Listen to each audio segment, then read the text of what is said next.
Ok, pessoal, professor Alex falando. Desde já eu peço para vocês compartilharem esse material com seus colegas, curtirem, deixar o sininho aí ativado, né?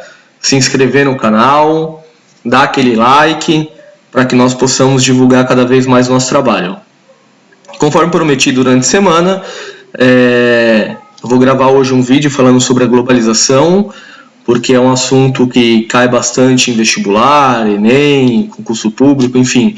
É um assunto que vocês precisam ter bastante gravado aí na mente. Lembrando que aqui eu vou fazer diversas relações com assuntos de história, por exemplo, né? Então, para que nós possamos entender o que é globalização, a gente precisa primeiro entender como que é a definição de globalização. O que é a globalização de fato?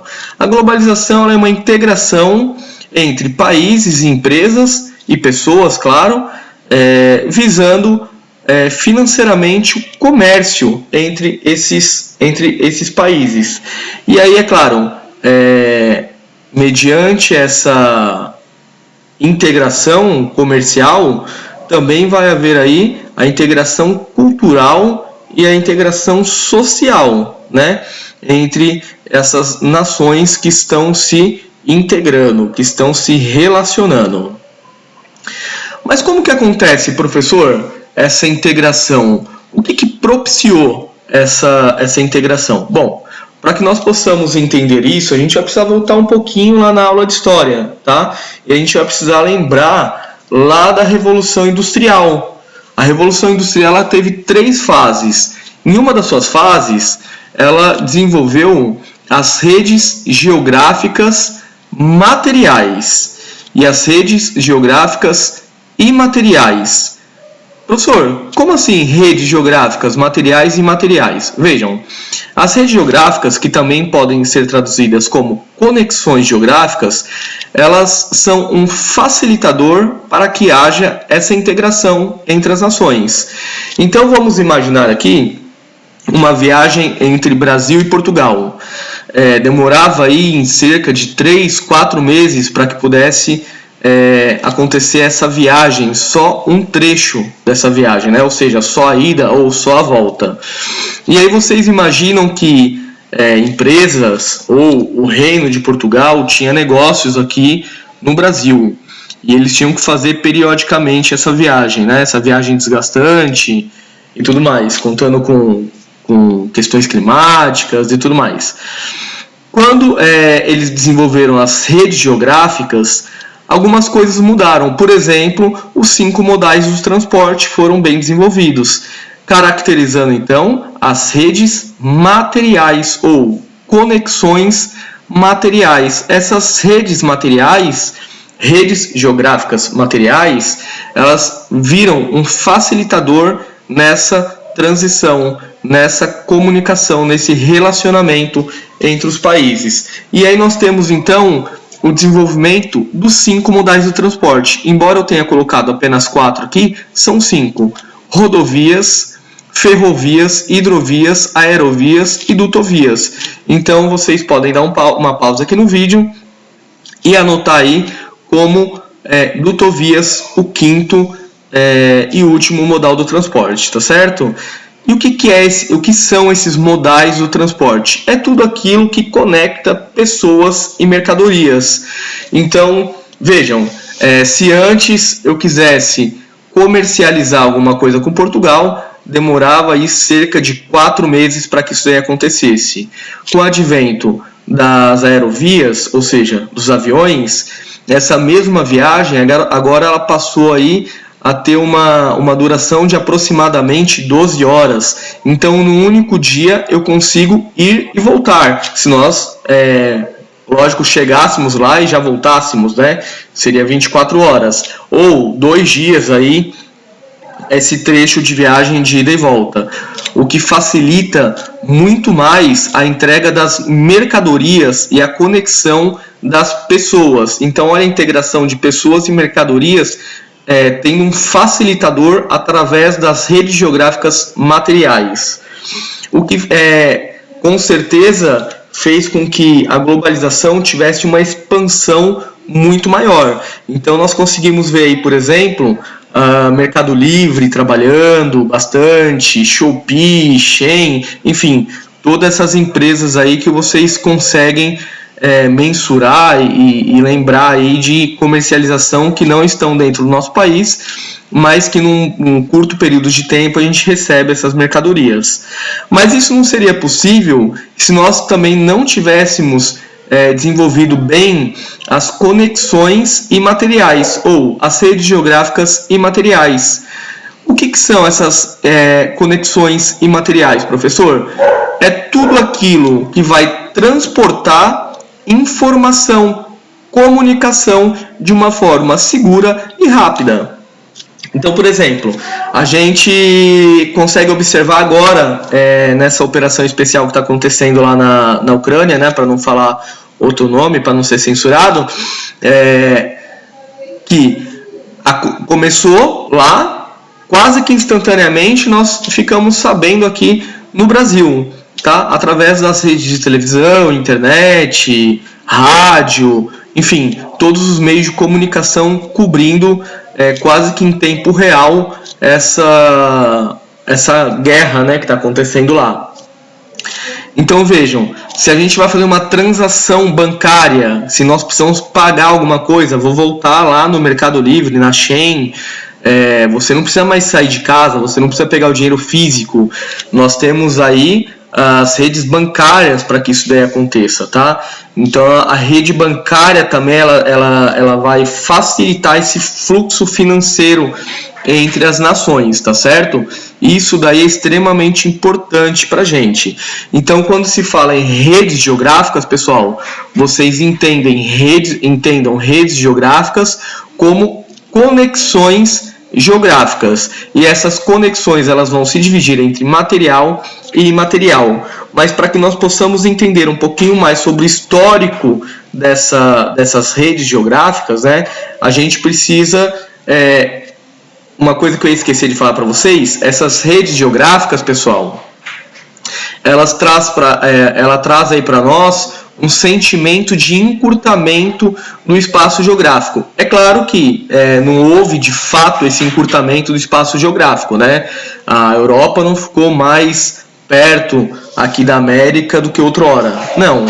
Mas o tempo que nós levamos para percorrer esse percurso hoje é muito menor. E David Harvey, ele traz, que é um geógrafo britânico, ele traz esse sentimento de encurtamento através de uma ilha global ou de uma aldeia global, onde ele caracteriza que numa aldeia, numa ilha, a gente conhece todo mundo, a gente troca ideia mais facilitada com todo mundo, a gente percorre essa aldeia mais rápido, né, do que em grandes centros. Então ele compara esse sentimento de encurtamento do espaço geográfico com uma aldeia. Então o mundo hoje ele virou uma grande aldeia global, onde nós temos facilitado aí a nossa comunicação com diversos centros financeiros, econômicos, culturais do planeta. Vide aí a comercialização que nós temos com a China, tá? Então hoje você compra aí pela Shein, pela Shopee, enfim, AliExpress, com uma facilidade muito grande, e aí você consegue aliar a entrega, né? Então as redes materiais que trazem, são os meios de transporte que trazem para você o seu produto, e a forma de pagamento também ser bem facilitada. Você não precisa mandar o dinheiro físico para lá, né? Esse dinheiro vai via redes bancárias. Pessoal, então se vocês... eu já peço desculpa aí se vocês perceberem algum barulho aí no fundo. Eu não tenho um lugar propício aqui para gravar os vídeos, então eu estou gravando na minha casa e tem os cachorros latindo aí fora, minhas crianças brincando, então peço desculpa desde já para vocês, tá certo? Ok, então um breve histórico desse processo de globalização. A gente vai voltar um pouquinho lá para a área de história, né, e geopolítica, que nós já conversamos nos anos anteriores aí. Então nós temos as grandes navegações, como o início da globalização, a terceira revolução industrial, ou posso dizer, de fato, as três revoluções industriais, mas vamos marcar aí a terceira revolução industrial como uma revolução técnico-científica informacional, dando uma grande expansão para esse processo de globalização.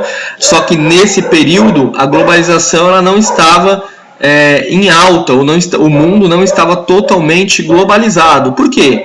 Porque nós tínhamos aí uma divisão no mundo entre países de primeiro mundo, países de segundo mundo, ou países capitalistas e países socialistas, tá certo? Mas a partir de 1989, com a queda do Muro de Berlim, nós vamos começar a ter a dissolução dessa divisão no mundo. E aí, de fato, essa divisão do mundo ela acaba, ou tende a acabar, a partir de 1991, com a dissolução da União Soviética, tá certo?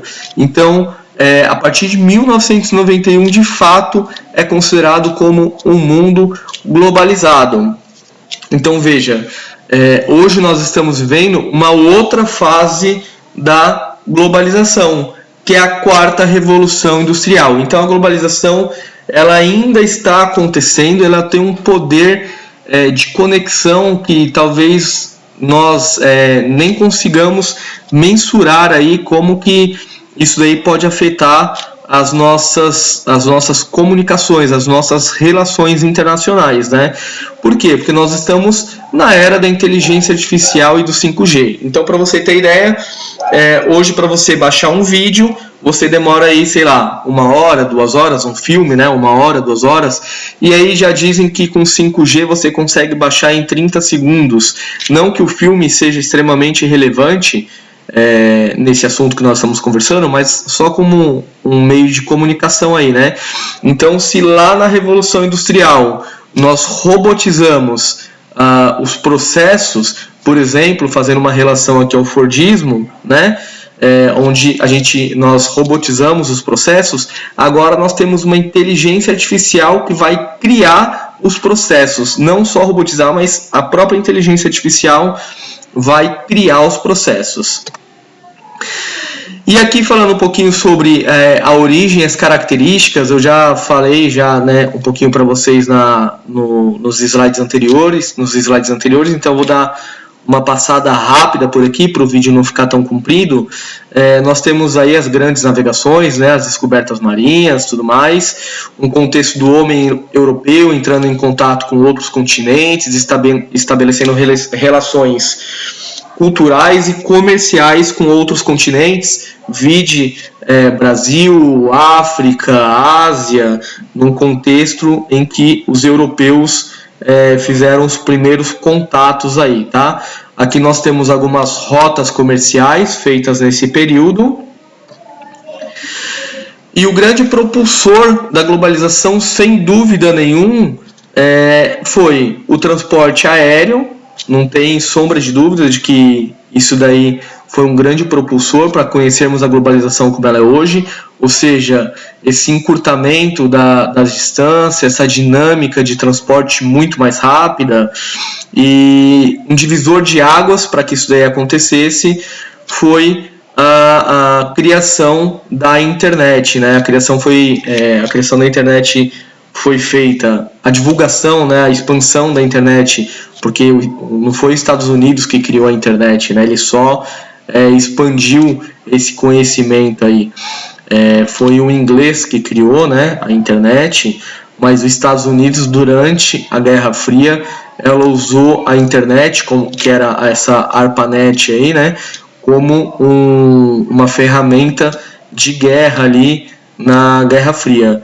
Então, somente ali em meados de 1990, nas décadas de 90, essa tecnologia chegou para a população ainda de forma bem arcaica, né, a ser desenvolvida, mas a população começou a ter acesso. Então, nós temos alguns divisores de água aí, tá?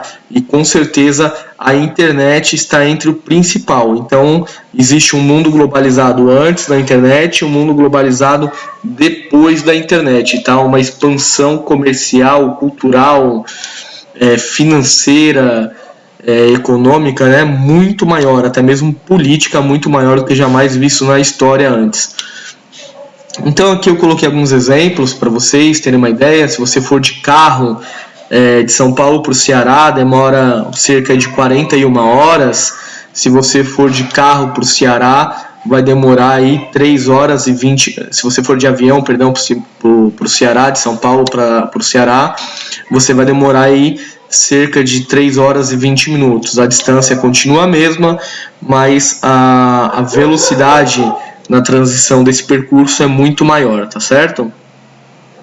E aí nós temos aqui algumas ideias de como evoluiu esse processo aí de transição. Então nós tínhamos a carta, passaram para os telégrafos, máquina de escrever, telefone, celulares, redes agora, né, mais recente, depois da internet, as redes de entretenimento e também de comunicação entre as pessoas, WhatsApp, Instagram, Facebook, enfim, todos esses aí que vocês já conhecem. Porém, pessoal, esse fato do mundo ser globalizado, ele vai trazer algumas consequências para o mundo, tá? Consequências essas, por exemplo, esse sentimento de interdependência, ou não só o sentimento, né? Esse fato dos países serem interdependentes. E aí, recentemente, agora, a gente consegue analisar esse fenômeno aí, né? Muito melhor. Por exemplo, a guerra entre Ucrânia e Rússia tem afetado o Brasil. Por exemplo, nós vimos aí recentemente o ex-presidente Bolsonaro indo visitar o Vladimir Putin na Rússia, em meio a uma situação bem conturbada, né, onde os líderes mundiais não estavam indo lá visitá-lo. Mas o Brasil ele tem um contrato de fornecimento de fertilizantes. Então o Brasil ele é muito importante. O PIB do Brasil depende muito da nossa agropecuária, tá certo? Ou da nossa agricultura, tá? Sendo mais direto na questão dos fertilizantes. O nosso PIB ele depende muito da nossa agricultura. Só que para vocês entenderem, se uma boa parte do nosso PIB ele depende da nossa agricultura, o certo seria que nós tivéssemos aqui no Brasil uma autossuficiência em produção de fertilizantes, não é isso? Só que não. A Rússia é o nosso maior fornecedor de fertilizantes e a Rússia estava ameaçando cortar esse contrato que tinha com o Brasil. Então veja, o Brasil teve que ir lá fazer uma comunicação através dos presidentes, né, para que esse contrato fosse cumprido, para que se mantivesse as palavras ali, né, e para que a Rússia continuasse fornecendo os fertilizantes para o Brasil e assim não comprometesse o PIB do Brasil. A gente pode falar sobre o petróleo, que tem uma relação direta também com a guerra, né, um aumento, na verdade, dos combustíveis aqui no Brasil e em todo o mundo, né, tem acontecido esse aumento nos combustíveis, as inflações aumentando, tudo por conta dessa interdependência, tá certo? Então a gente pode citar essa interdependência em vários aspectos dessa relação entre os países. E aí a gente pode falar um pouquinho sobre blocos econômicos, mas aí já vai entrar um pouquinho num assunto que a gente pode conversar mais tarde, que seria a economia global, né? Ok, pessoal, mas então para que nós possamos entender como que a globalização ela aconteceu também, nós temos aí a ideia do liberalismo, que foi difundida por um filósofo britânico chamado Adam Smith, tá certo? Entre 1723 e 1790, ele é considerado, né, o fundador da economia moderna. E os principais conceitos do liberalismo é a liberdade no comércio, né, iniciativa industrial, livre concorrência, desregulamentação de alguns processos, ou seja, abrir as fronteiras para que pudesse se comercializar, tá certo? Eu estou dando uma pequena resumida aqui, mas de uma forma que vocês consigam entender para que o vídeo não fique tão comprido, tá? Tem um videozinho, não vou passar para vocês agora, mas que seria legal vocês entenderem, tá? Então também aqui um outro aspecto importante para a gente falar sobre esse liberalismo, embora nós tenhamos aí a liberdade no comércio mundial, um outro fator importante que não está aqui nesse slide seria o movimento que o governo faz de proteger, de se movimentar a fim de proteger o seu produtor interno, né? Que seria então o protecionismo. De que forma que o protecionismo age? Se ora, o liberalismo ele defende uma menor interferência do Estado nas relações comerciais, o protecionismo ele defende uma maior interferência do Estado nas relações comerciais. E aí também vai entrar um pouquinho já no próximo assunto de uma próxima aula que eu posso gravar para vocês também, falando sobre a economia global, tá? Então vejam, só dando um exemplo rápido, se nós não tivéssemos taxas alfandegárias, que são taxas impostas a produtos vindos do interior, talvez muitos empreendedores aqui do Brasil de pequeno e médio porte não existiriam, tá certo? Então, protecionismo, essa interferência do Estado aí para que esses pequenos e médios empreendedores consigam permanecer existindo, né, e concorrendo aí no mercado interno, ela é extremamente importante, tá certo? Eu espero que essa aula aqui ela tenha sido proveitosa para vocês. Mais uma vez eu peço para vocês deixarem o like de vocês, né, compartilharem esse vídeo com os colegas e deixa o sininho ativado. Façam seus comentários aí, falando se faltou alguma coisa, se vocês acham que tenha faltado alguma coisa, pedindo novos vídeos, né, sugerindo novos vídeos para o professor. E se for o caso aí, eu gravo um complemento dessa aula, se tiver alguma coisa que vocês precisam saber ainda que não está nesse vídeo, tá certo?